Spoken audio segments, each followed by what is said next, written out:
a gente resumiu aqui o que Deus deu em relação ao desenvolvimento físico, mental e espiritual. Isso você pode encontrar nos livros, aí no livro Educação, de Ellen White. Na própria Bíblia nós temos muitos exemplos disso, né? Jesus, os discípulos, muitos deles ligados a atividades práticas. Ao longo da história, Eliseu também ligado a atividades manuais práticas. A gente vê Davi como pastor de ovelhas. A gente vê Deus levando Moisés para o deserto, ali em Midian, para ele ficar 40 anos como pastor de ovelha. Então esse é o método de educação de Deus. A gente muitas vezes não entende, desconhece, mas Deus está nos preparando para a sua obra, né? Deus está nos preparando para o seu serviço. E aí os meios que ele usa, os métodos que ele usa, alguns até são incompreensíveis para nós. Mas Deus está usando sempre os aspectos da verdadeira educação para preparar os seus servos, né? Para servirem de maneira que corresponda àquilo que é a vontade de Deus. Amém. Ok, então nós falamos aqui que existem as contrafações, certo? E também há o perigo de uma educação unilateral. O que seria isso? É uma educação onde nós desenvolvemos apenas um aspecto dos três.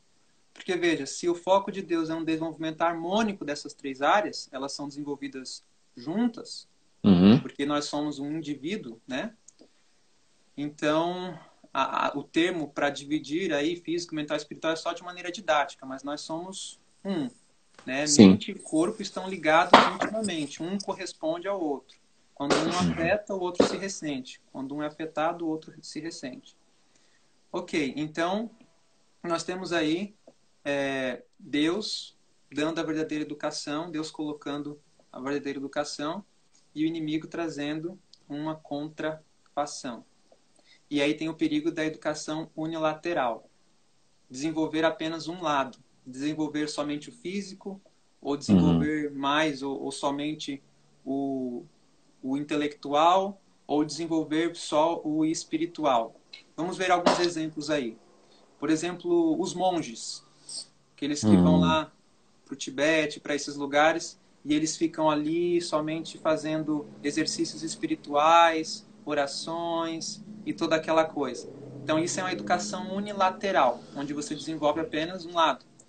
O intelecto. Hoje, a educação moderna nas faculdades, elas trazem muito conteúdo para o intelecto, e aí tem pessoas que sabem tudo, ou acham que sabem tudo, de vários aspectos aí, intelectuais, mas de termos práticos não sabem muita coisa, e muitas vezes se vangloriam, são orgulhosos por esse conhecimento. Isso acaba sendo um desenvolvimento unilateral. Não dão atenção ao desenvolvimento físico e focam só no intelectual, né? E há aqueles que só focam no desenvolvimento físico, né? Tem um corpo com músculos, né? Bem desenvolvido, mas a mente ela é pequena, não discerne as coisas espirituais, há um torpor mental, uma dificuldade de discernimento espiritual, porque desenvolveram muito e somente ali o físico. Então, isso são tipos de educação unilateral também. Mas vamos lá, vamos agora passar para os termos práticos aí. Eu quero ler, antes de mais nada, uma citação e mostrar que aquilo que eu vou apresentar também tem apoio científico, né, da ciência verdadeira. Toda ciência verdadeira ela vai estar em harmonia com a ciência da palavra de Deus, com o conhecimento da palavra de Deus. Então eu vou trazer aqui poucos aspectos, mas como eu disse, eu recomendo que vocês estudem, busquem por vocês mesmos a lei e ao testemunho. Se eles não falarem segundo essa palavra, porque não há luz neles. Então vamos lá. Fundamentos da educação cristã fala de que a vida primitiva ela era uma vida simples, né? Viviam junto do coração da natureza, os filhos participavam do trabalho dos pais e estudavam as belezas e mistérios do tesouro da natureza. Na quietude do campo e do bosque ponderavam aquelas grandes verdades transmitidas como um sagrado depósito de geração em geração. Tal ensino produzia homens fortes. E aqui eu entendo que são homens fortes no aspecto do caráter, homens de princípios, homens que eram íntegros, retos, que se desviavam do mal. que oravam por sua família, como Jó. Enfim, então isso está em Fundamentos da Educação Cristã, página 151. Então, quando a vida era simples, os relacionamentos, eles fluíam. Eles tinham... Por quê? Porque a vida simples ajudava a desenvolver um caráter que facilitava o relacionamento. Conforme a vida se tornou complexa, os relacionamentos também se tornaram complexos. O ser humano hoje não sabe mais se relacionar um com o outro. Por isso que facilmente nós ouvimos notícias de um que tirou a vida do outro. Por quê? Porque ele se permitiu estar cercado pela falsa educação, por viver aquele ritmo, né, de vida complexo, e isso gera também relacionamentos complexos. Isso não é diferente na vida das crianças. E aqui é o link que eu quero fazer. Não é diferente na vida das crianças. Tem uma notícia que saiu já faz um tempo, ela foi baseada num estudo científico, e ela fala sobre os quantos? Quatro excessos da educação moderna que perturbam as crianças. Quais são esses 4 excessos? O excesso de coisas, primeiro. O excesso de opções, o excesso de informações e o excesso de rapidez. Ok? O excesso de coisas, opções, o excesso de informações e de rapidez. Isso tem perturbado as crianças, né? Como nunca antes nós temos visto crianças com distúrbios, com isso e aquilo, crianças com alergias, vários aspectos aí que nós estamos vendo de doenças, de distúrbios, de dificuldades de relacionamentos. E eu atribuo isso à falsa educação, que foi promovida ao longo do tempo, ao longo das gerações. Agora, nesse artigo, conta algo interessante. Fala um dos aspectos aí desse excesso. Diz assim, ó, um estudo realizado na Universidade do Texas revelou que quando as crianças brincam com esportes bem estruturados, elas se tornam adultos menos criativos, em comparação com jovens que tiveram mais tempo livre para criar suas próprias brincadeiras. Na verdade, os psicólogos têm notado que a maneira moderna de jogar gera ansiedade e depressão. Olha que coisa interessante. Então, eles estão vendo que os esportes bem estruturados tornam adultos menos criativos e gera o quê? 2 coisas que são males da nossa geração, do nosso século. Ansiedade e depressão. Ok, guardem isso daí. Porque esse é só um dos estudos que eu vou colocar aqui agora. Deus já nos tinha precavido, já nos tinha prevenido disso. Quando ele disse, por meio da pena inspirada, por meio de Ellen White, ele disse no livro Orientação da Criança o seguinte, página 191. As crianças não devem estar encerradas muito tempo em casa, nem se deve exigir que se deem a um estudo aplicado antes que se haja estabelecido um bom fundamento para o desenvolvimento físico. Para os primeiros 8 ou 10 anos da vida de uma criança, o campo ou o jardim é a melhor sala de aula. A mãe é o melhor professor. E a natureza, o melhor livro. Amém. Amém. Então Deus nos tinha prevenido contra esse ambiente onde haveriam esportes estruturados, onde iria gerar na criança o que? Ansiedade e depressão. E Deus falou o que? Olha, filhos, para o desenvolvimento físico ser bem estabelecido, precisa ser uma criança livre, no campo, no jardim, até os seus 8, 10 anos. Porque é algo natural esse desenvolvimento do ser humano. Primeiro é o físico. É a base. Primeiro é o físico. A criança gosta de pegar, tocar. Por que tudo ela quer colocar na boca? Porque ela está desenvolvendo o tato, o físico.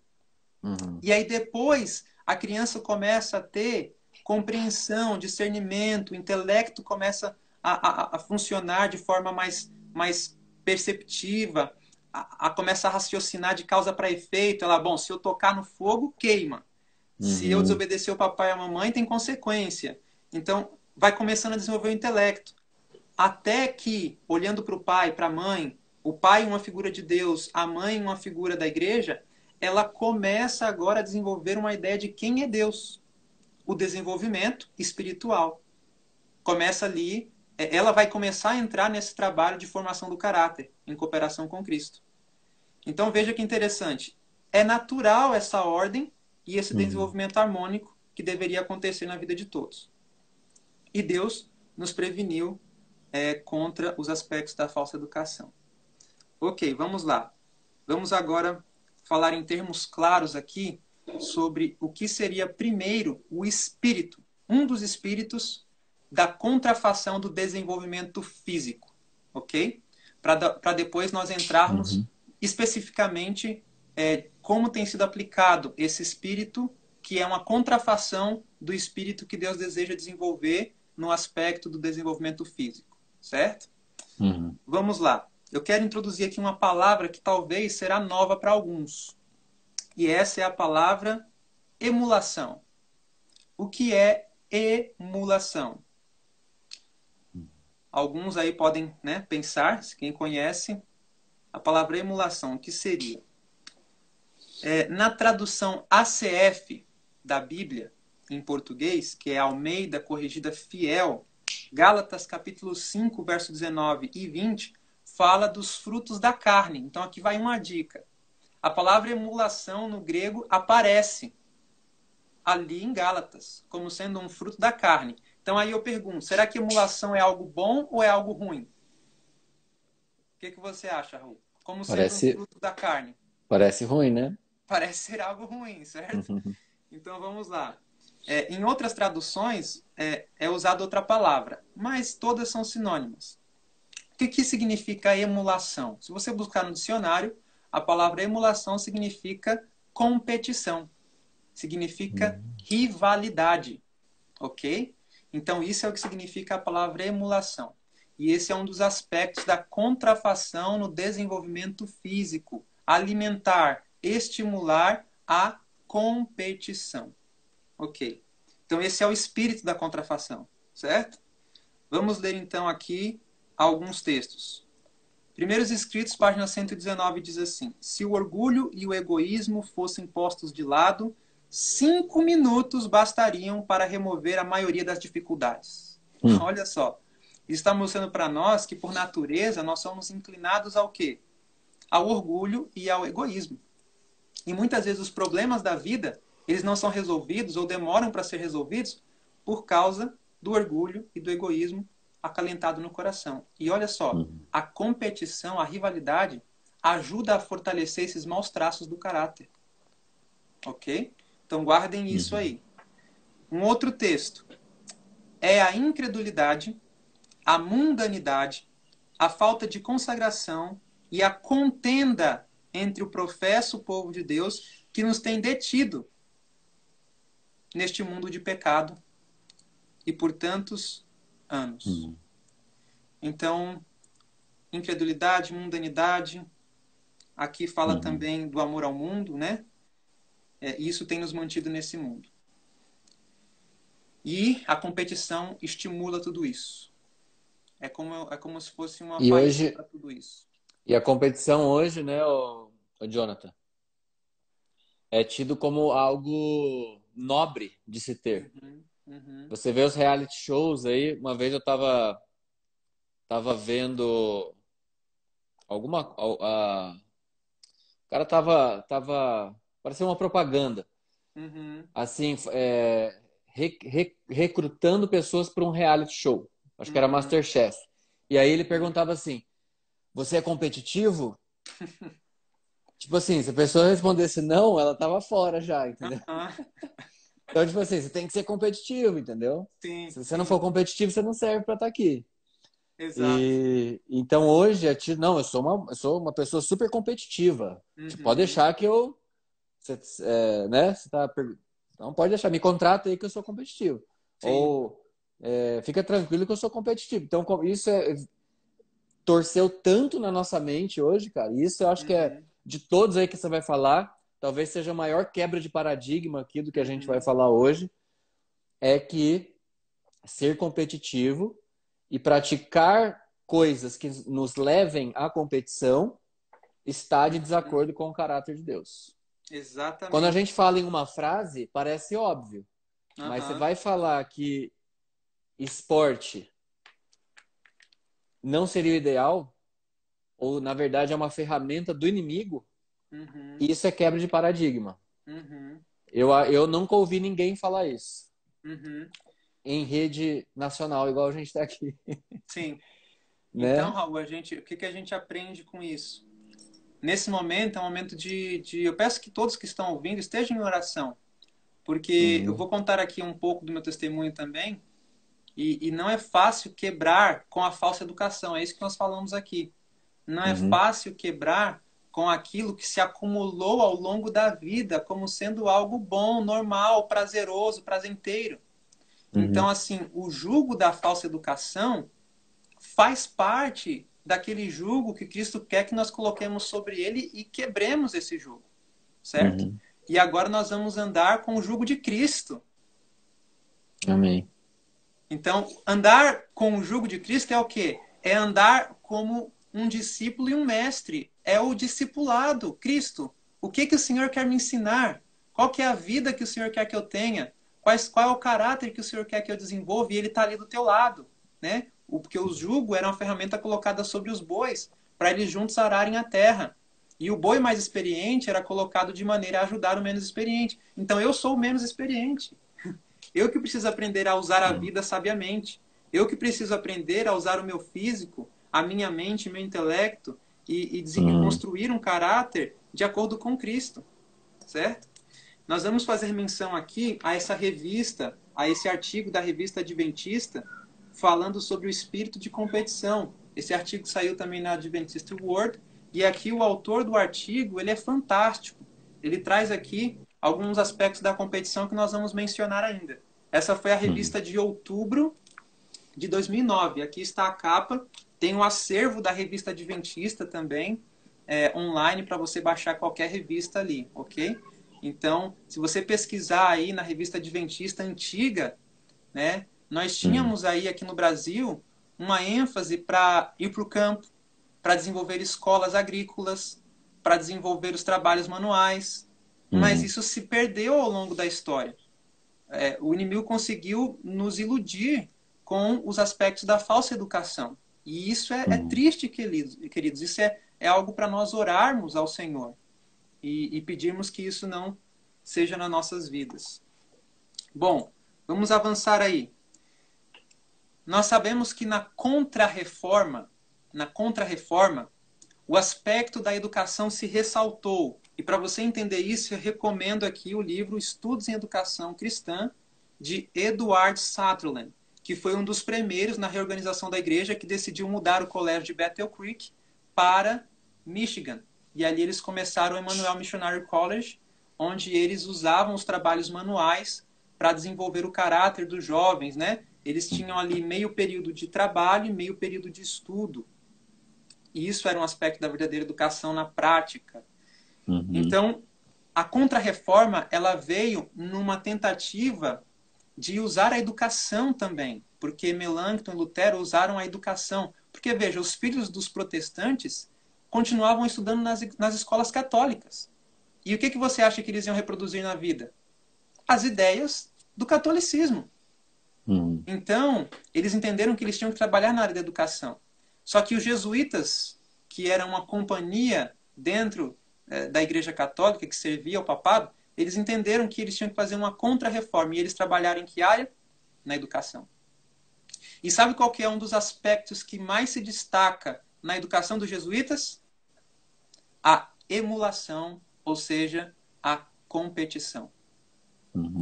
Vamos ler aqui um texto para entender isso. E a competição está em todos os ramos, né? Não só no esporte, né? Talvez o esporte seja a ferramenta mais poderosa e mais escancarada, né, disso. Sim. Mas também nas escolas, né? De você ganhar medalha, de você ganhar troféu, de você... No trabalho, né? Um tem que ganhar do outro, um tem que competir com o outro. O próprio vestibular, né? Sim. É uma forma de competição. E não estou falando que a gente tem que ficar agora sem fazer vestibular, tá, gente? O que dá pra gente fazer, o que é possível, a gente faz. O que não é possível, a gente tem que seguir, né? Mas alimentar esse espírito de competição, às vezes na igreja, dentro da igreja, tem competição na igreja. Exatamente. Dentro da igreja. Então, sendo que Deus, o que ele nos mostra, né, no reino de Deus, é a lei da cooperação. Exatamente. E não da competição.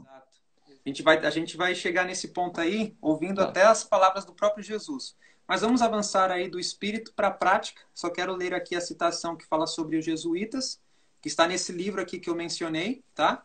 E diz assim, ó: os jesuítas davam muito valor à emulação, que é a competição. Aquele que sabe exercitar a emulação achava então o mais poderoso auxílio em seu ensino. Nada será mais honroso que superar um colega e nada mais desonroso que ser superado. Serão atribuídos prêmios aos melhores alunos com a maior solenidade. Buscavam-se resultados propostos com os quais deslumbrar o mundo. O desenvolvimento integral nada era. Totalmente contrário à verdadeira educação. Para Deus, o desenvolvimento integral é importante. Para os jesuítas, não. E aí eles desenvolviam muito que faculdade? A memória. E aí aqueles que tinham a memória mais recheada conseguiam superar os outros e eles ganhavam prêmios e títulos e eram em contextos de grandes celebrações e isso alimentava o orgulho do coração humano. Percebe a competição alimentando o orgulho, o egoísmo, o querer os aplausos, os louvores, a posição, os méritos, e aí a gente vai desaprendendo justificação pela fé, por meio dessa falsa educação. Ok, vamos avançar aí. Eu vou ativar... Eu ativei os comentários aí, só para o pessoal postar aquele emojizinho assim que explode o cérebro. Quem quiser postar, fica à vontade. Porque então, quando eu ouvi isso, o meu fez assim. Então, Raul, quando a gente olha para Jesus e os seus discípulos, houve um cenário ali em Marcos capítulo 9, verso 33 ao verso 35, que mostra para nós o seguinte, que estava começando a surgir entre os discípulos a competição, a rivalidade, um ser melhor que o outro, um querer uma posição maior, mais próxima de Jesus do que o outro no reino. E olha só o que aconteceu. Marcos 9, se você tiver sua Bíblia e quiser ler, Marcos 9, 33 a 35, diz assim: e chegou a Cafarnaum, e entrando em casa perguntou-lhes. Jesus agora vai perguntar o que os discípulos começaram a discutir no caminho. No caminho Jesus não falou nada. Mas quando chegou em casa, é como se Jesus estivesse falando assim, ó, vamos ter uma conversa aqui agora. Né? Chamou para conversar. Marcos 9, não é 8, é Marcos 9, verso 33 ao 35. Eu acredito que está certo aqui a referência. Então Jesus agora começou a conversar com eles. E aí Jesus fala assim, ó: que estáveis vós discutindo pelo caminho? Como sempre, Jesus fazendo um juízo investigativo. Ele vai lá questionar. O que vocês estavam discutindo no caminho? Mas eles calaram-se. Por que eles calaram-se? Provavelmente ficaram com vergonha. Porque eles sabiam que eles estavam discutindo. Porque pelo caminho, continua o texto, tinham disputado, tinham competido entre si qual era o maior. E ele, assentando-se, chamou os 12, vamos ter uma conversa séria aqui, e disse-lhes: se alguém quiser ser o primeiro, será o derradeiro de todos e o servo de todos. Agora, tenta aplicar isso numa quadra de esportes. Sei lá, é o goleiro, e aí o adversário está vindo para fazer o gol. Não, você é o primeiro, faça o gol, à vontade. Tenta aplicar esses princípios no futebol, em qualquer outro espírito aí de competição, contexto de competição. Fica difícil. Mas vamos avançar que a gente vai chegar nesse aspecto prático. Você vai falar do engano também ou não? Exatamente. Vai falar?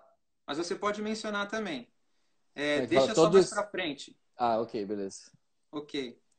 Então, ó, vamos ver agora o que diz o livro Educação, página 225 e 226. Diz assim: quão diversa é, porém, grande parte da educação que hoje se dá. Desde os ternos ou os tenros anos da criança, consiste ela num apelo à competição e rivalidade. alimenta o egoísmo, a raiz de todos os males. Queridos, o egoísmo é inerente à nossa natureza, é a raiz de todos os males, é o que desonra a Deus tremendamente, e a competição, a rivalidade é um meio de alimentar o egoísmo. O maior aspecto do caráter que se destaca em Satanás, no inimigo de Deus. Então, eu não Exatamente. quero alimentar isso na minha vida. Eu preciso me desviar disso. O outro texto diz assim, ó, página 226. Assim se estabelece a disputa pela supremacia e se acoroçoa o estudo excessivo que em tantos casos destrói a saúde e inabilita para a utilidade. Em muitos outros, a competição conduz à desonestidade. Agora fala para nós do engano aí, Raul. Fala Não, eu ia que falar, a competição conduz à desonestidade. eu ia falar que eu comecei a perceber depois que eu vi isso, né? Depois que eu ouvi isso, estudei isso, eu comecei a perceber que todo esporte, eu não lembro agora, não todo, vai, mas a maioria dos, pelo menos os mais famosos, vai. Se você pegar aí, sei lá, arco e flecha, o cara vai acertar o alvo, não tem isso que eu vou falar agora. Mas basquete, vôlei, futebol, os mais famosos aí, tênis, o engano, ele está em todos esses. O que é o drible? O drible no futebol é você enganar o cara. E quanto mais o cara engana, mais a gente gosta. Exatamente. Né? No vôlei, eu jogava vôlei, até tô vendo aí uns amigos e amigas contemporâneos aí de ASP, que eu jogava vôlei nessa época. E o vôlei, assim, você vai, cara, você vai com o corpo inteiro, assim, pra diagonal, e você vai bater na diagonal e tum, e bate aqui na paralela. E, nossa, e vai, crava a bola. E a gente ia assistir os jogos, né? A gente saía do colégio para assistir jogo de futebol, de vôlei e tal. E é o máximo quando alguém faz isso. Então, é coisa sutil, assim, é coisa. Alguém pode pensar, ah, Raul, você tá agora indo pro. Mas é baseado no engano, né? É uma Sim, coisa bem sutil. sim. E quanto mais, por exemplo, o cara driblou, o cara caiu no chão, nossa, isso é o máximo. Como que a gente aplica isso no reino de Deus? Exatamente. Né? Na verdade, o que a palavra diz? Quando o irmão cair, Levanta. levanta, levanta. E né, o basquete, a finta no basquete, né? O cara vai, o cara cai no chão, quebra a perna, nossa, que legal, o cara, né? É Tá. sempre baseado no engano. Todas as ações do esporte, quanto mais engano tiver, melhor você é. Sim. Quanto mais você conseguir enganar no esporte, melhor, mais êxito você vai ter. Isso vai totalmente contra a, ao reino de Deus. E aí, Raul, você tem um acréscimo ainda, um agravante, porque quando a gente vai ver a origem dos esportes competitivos, é uma origem pagã. E a própria irmã White, o Espírito de Profecia, confirma isso. E aqui, queridos, está realmente uma prova de fé para nós. Se eu creio realmente no Espírito de Profecia, o que ele nos fala sobre os esportes? O que Deus fala, né? O que O que o Deus Espírito... nos fala sobre a competição? Jesus, ele quis tirar a rivalidade do meio dos seus discípulos. E Jesus, que foi o nosso mestre, o nosso exemplo, ele não nos deu um exemplo nesse sentido. Vai ter uma citação da irmã White que nós vamos ler falando sobre isso. Então a gente tem a origem dentro da mentalidade grega dos esportes. O que eles entendiam? Tinha algumas premissas ali. Bom, o corpo ele é mau. Aquela ideia da imortalidade da alma, né? O corpo é mau, então o trabalho manual é para os escravos. O trabalho braçal é para os escravos. Bom, mas o homem livre, o filósofo, ele também tem que desenvolver o físico. E como que ele vai desenvolver o físico? E aí surgem, na verdade já existiam, mas são colocados de forma mais estruturada os esportes, né? As Olimpíadas gregas, né? No Império Greco-Romano ali também, nós tínhamos as Olimpíadas, os anfiteatros, onde tinham essas cenas de brutalidade, na verdade, né? Então, eles também se desenvolviam fisicamente, o homem livre, o homem filósofo, intelectual, que prestava um papel para o Estado, só que ele se desenvolvia com os esportes. E essa mentalidade grega foi trazida para nós, foi trazida para os nossos dias, para a nossa educação moderna. A pessoa que tem lá o trabalho de pedreiro, de um trabalho manual, braçal, ele muitas vezes é menos importante ou mal visto por aqueles que têm um trabalho intelectual nos escritórios, né? Ambos os trabalhos são importantes no sistema, na sociedade que a gente vive, só que o que nós não podemos ter é um espírito de desprezo, né? De superioridade contra aqueles que têm um trabalho braçal. Só que nós trouxemos isso da mentalidade grega, né? De que o trabalho manual ele é inferior ao trabalho intelectual, que é mais bem distribuído aí entre as pessoas, né? Por meio dos ensinos acadêmicos, enfim. Mas ambos são importantes. Nós precisamos ter esse equilíbrio aí nesse desenvolvimento, na verdadeira educação, físico, mental e espiritual. E colocar os elementos da verdadeira educação, não os elementos da falsa educação, senão lá na frente a colheita que nós vamos ter não vai ser a colheita que nós gostaríamos. Bem, algo melhor foi o que eu disse, né? A verdadeira educação. Deus tem algo melhor. Vamos ver aqui Jesus, né? O espírito de profecia é a revelação de Jesus Cristo. Então vamos ver o que Jesus diz para nós. PEC, Fundamentos da Educação Cristã, página 229. Diz assim, ó. Alguns vão falar assim, não, eu jogo futebol só por causa do exercício físico. Não é isso? Alguns falam isso. Então vamos ver o que diz a citação. Essa é só uma de outras que nós encontramos. Ela fala, que dispêndio. O que é dispêndio? É gasto.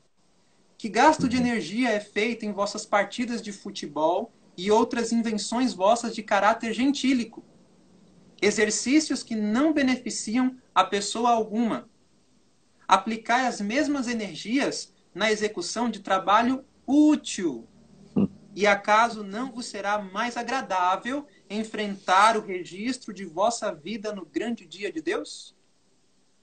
Então é uma pergunta. Ela está levando a nossa mente para o juízo. Para o juízo. Então, será que vai ter implicações eternas viver a verdadeira educação ou a falsa educação nesse aspecto do desenvolvimento? Vamos ler uma outra citação dentro de tantas que tem, mas pelo nosso tempo a gente vai se limitar a essas duas. Ainda no FEC, Fundamentos da Educação Cristã, 229. Ela fala assim, ó. Não consigo encontrar nenhum caso na vida de Cristo que demonstre haver ele dedicado tempo a jogos ou diversões. Ele era o grande educador para a vida presente e futura. Não tenho conseguido encontrar nenhum caso em que ele tenha ensinado os seus discípulos a empenharem-se na diversão do futebol ou em jogos de competição, a fim de fazerem exercício físico, ou em representações teatrais. E, no entanto, Cristo era, e eu acrescento aqui, é o nosso modelo em todas as coisas. Cristo, o Redentor do mundo, deu a cada um a sua obra e ordena, negociai, ocupai-vos, até que eu venha. Está aí onde?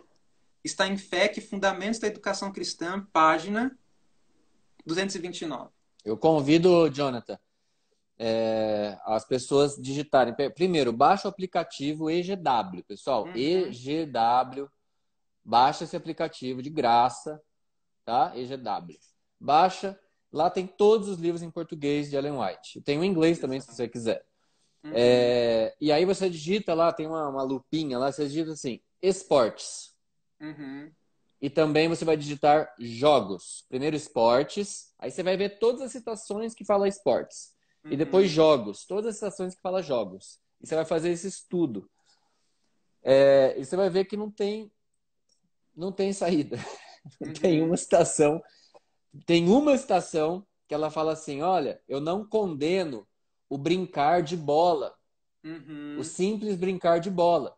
Mas até isso pode ser levado em excesso. É a única que é assim. Então, por exemplo, só para ficar claro também, Jonathan, não sei se você vai chegar aí, mas tem esportes ou tem atividades, né? O melhor a gente já falou, trabalho útil. É horta, é canteirinho, e você está ali na horta, é o melhor. Agora, tem outras coisas, por exemplo, frescobol. Você está na praia. Frescobol é um esporte de cooperação. Né? Peteca é um esporte de cooperação. Um quer ajudar o outro. Um quer que o outro consiga realizar uma tarefa. É o melhor, é o ideal? Não, mas também não é errado, certo, Jonathan? E aqui, Você Raul, concorda isso aí? Ou você tem alguma coisa concordo, assim? Concorda? concordo. Por exemplo, Tá. a gente tem que entender o seguinte, Uhum. que existe uma diferença entre recreação e diversão. O que Sim, Deus nos propõe? A recreação, a que é para recriação. recriar, né? Para você Aham. sair de uma rotina e se entreter com cenas da natureza, com uma praia, um lugar assim agradável, né? Não ir para a praia também no pico, ali no sol, um monte de pessoa seminua, não é esse contexto também de praia, né? Pelo menos eu não sugiro isso. Verdade. Mas um contexto de praia mais tranquilo, um passeio em meio às Uhum. florestas, cachoeiras, né? Então, tudo isso é interessante, por quê? Porque lá você tem a oportunidade de se recriar, de olhar para a Uhum. natureza, né? E a ciência, sabe o que a ciência fala, Raul? Algo muito Uhum. interessante. Ela fala da admiração. Ela fala que quando você vai para um lugar, uma trilha, que você sobe numa montanha e você supera, né, a sua limitação física, talvez achando que não ia conseguir chegar lá, passar tanto tempo, tantos obstáculos. E aí você chega lá e aí você consegue, então, olhar aquela montanha enorme, você se admira. E aí fala que isso cria um senso positivo de pequenez, né? E aí você vê o quão Deus é grande. Então isso Uhum. recria, isso ajuda você a pensar em Deus. Então esses aspectos da recreação é importante, né? O brincar Uhum. com uma bola, com uma criança, sem ser levado a excessos. Mas a diversão, né? Esse aspecto aqui das competições, dos jogos, é, queridos, pesquisem, porque tem muitas citações. Ellen White Uhum. teve visões onde ela via os jovens jogando bola um contra o outro, né? E ela viu que era o inimigo que estava sendo honrado com aquilo. Então, Sim. pesquisem, pesquisem, estudem por vocês mesmos. E olha, e aqui eu quero falar uma coisa muito importante, porque eu que estou trazendo esse tema para vocês, eu jogava muito futebol. Foi muito difícil para mim largar esses esportes competitivos e me interessar hoje pela agricultura, pelo trabalho no campo, pelo trabalho manual. Para vocês terem ideia, eu nasci na cidade de Santos, que é uma cidade de praia. Eu jogava praia todo final de semana. Eu jogava bola na praia todo final de semana, quando saía do trabalho. A rua que eu morava tinha uma quadra no final da rua. Às vezes eu chegava da escola à noite e ia jogar bola na quadra ainda até meia-noite, 1 hora da manhã. Eu jogava bola, quando eu me tornei adventista, eu jogava bola com o pessoal da igreja, na escola adventista. Minha vida era jogar bola.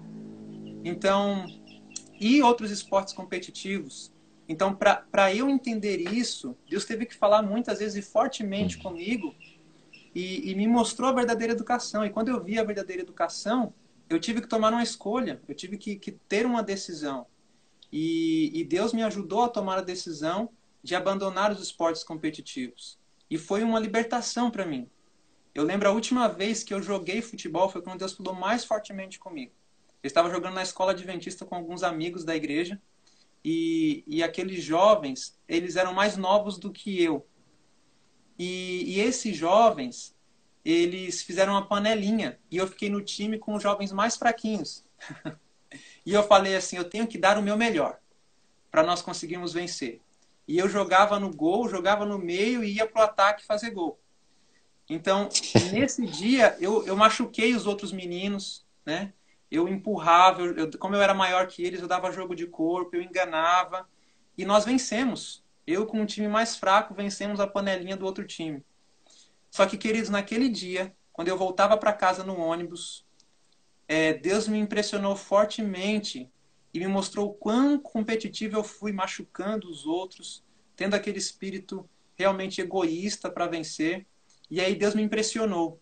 Ele fez isso comigo, né? Isso que o Raul falou. O Raul falou para colocar lá a palavra futebol, esportes, Uhum. na pesquisa. E Deus me Isso. impressionou a fazer isso.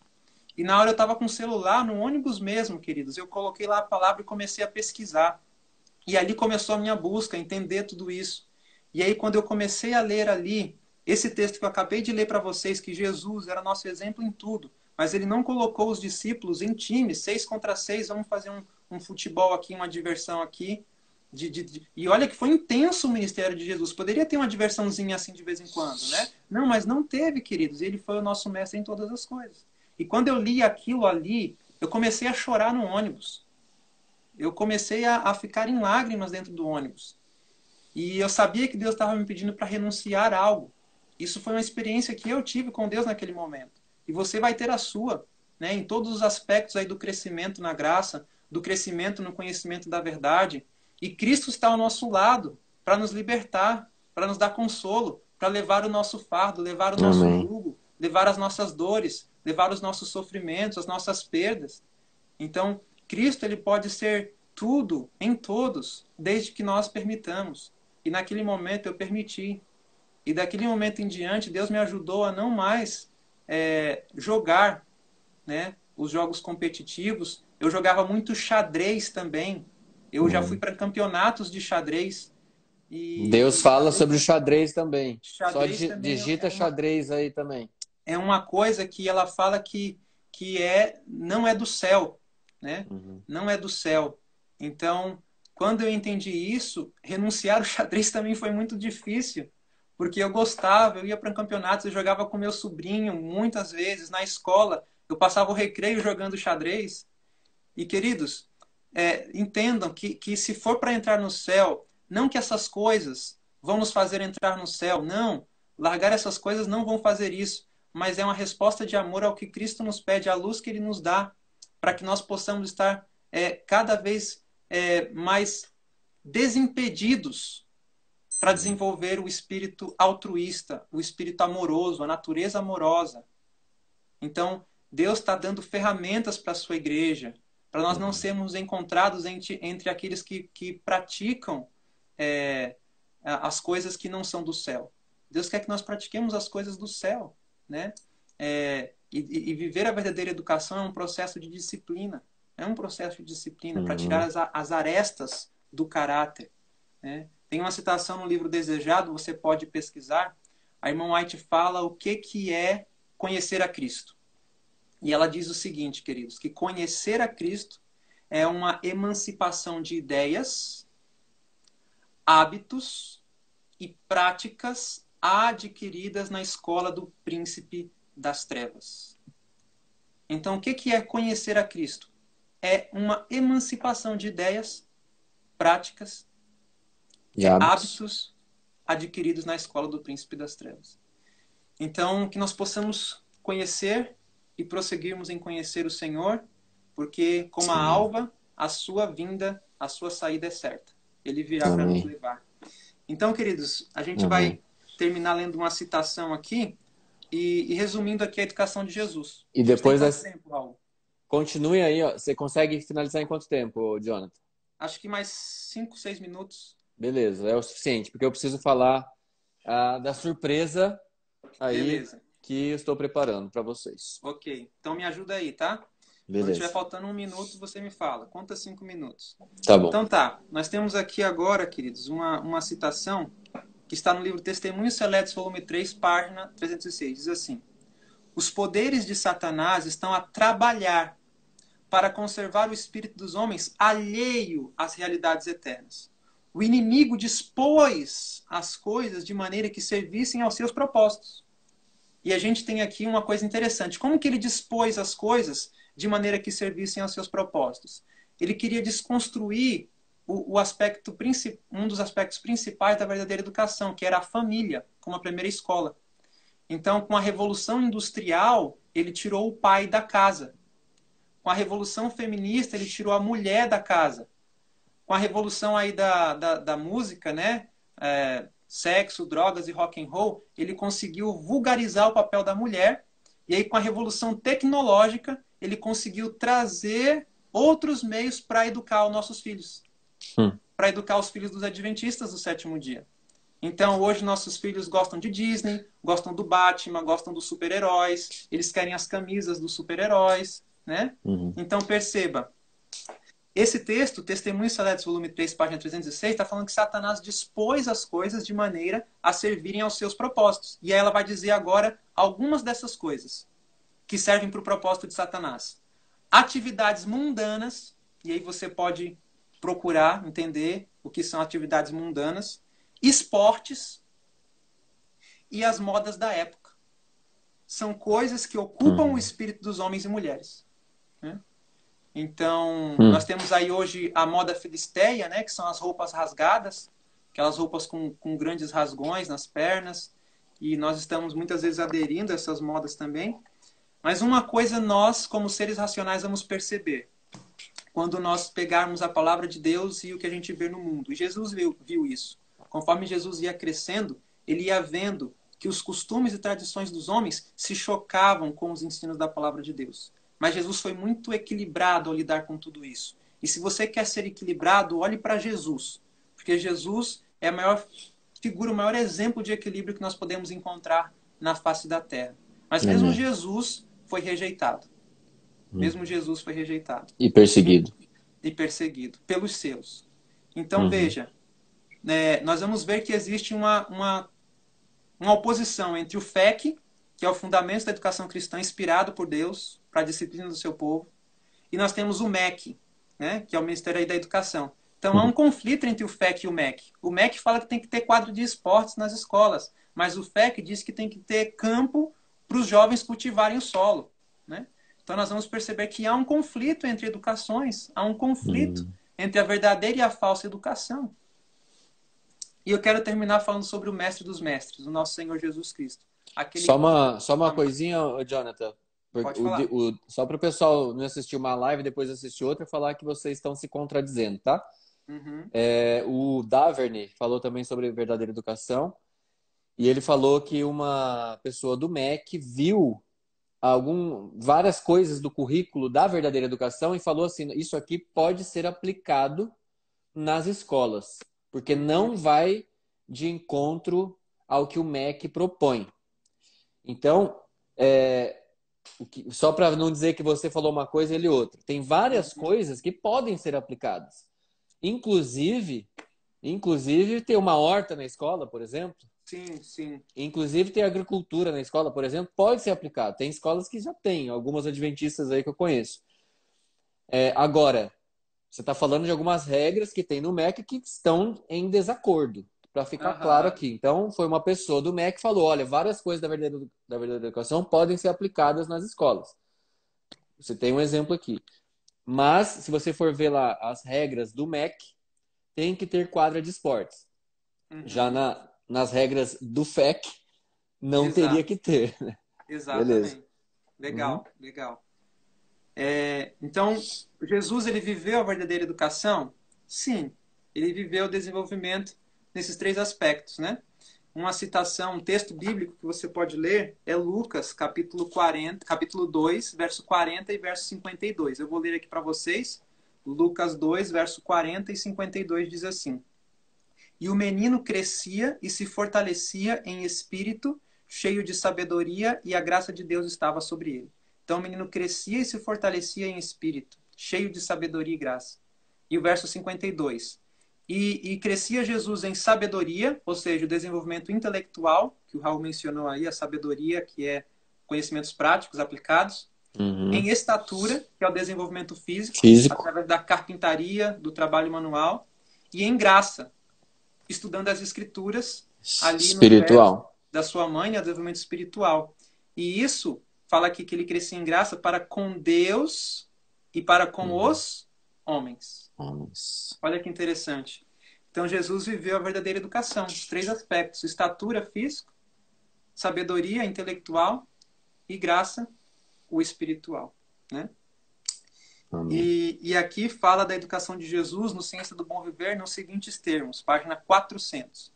Sua educação, a de Jesus, foi recebida das fontes indicadas pelo céu, que foi o trabalho útil, o estudo das escrituras, da natureza, as experiências da vida, os livros divinos, cheios de instruções para todos quantos neles põem mãos voluntárias, olhos que veem e coração entendido. Queridos, eu só esqueci de mencionar aqui uma coisa, Raul, para a gente terminar então, é que a contrafação do desenvolvimento físico foi esse, né?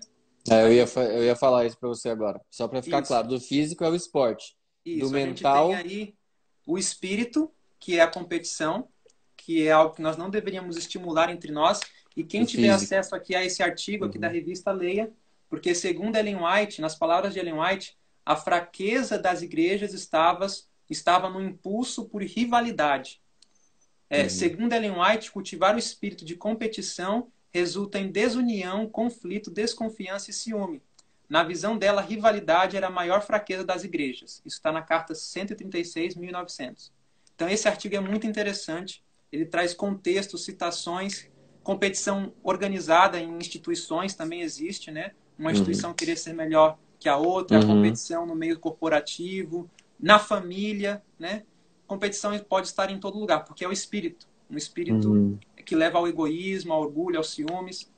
Então, como que se aplica? Como que pode se aplicar isso? Através dos esportes. É uma forma estruturada de você desenvolver, alimentar a natureza carnal, né?